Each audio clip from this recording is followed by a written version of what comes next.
আরে দাদা, আপনার ছেলে সরকারি চাকরি করে, এর থেকে বেশি কি আর চাই? বাবা, আমি আলাদাভাবে মেয়ের সাথে কথা বলতে চাই।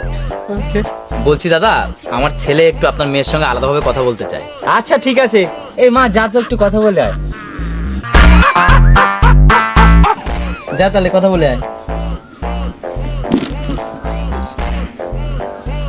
A few moments later. দিদি, দিদি তুমি এই বিয়েতে না করে দাও। আমি একটা মেয়েকে খুব ভালোবাসি। আমি যদি ওই মেয়েকে না পাই, আমার হাতে শিরা কেটে দেবো। আরে ঠিক আছে ঠিক আছে ঠিক আছে, তুমি পা ছাড়ো, আমি বাইরে গিয়ে সবাইকে না বলে দিচ্ছি।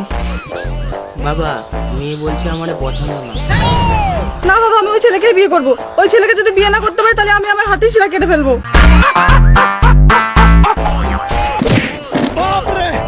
ছি ছি ছি রে নুনি ছি।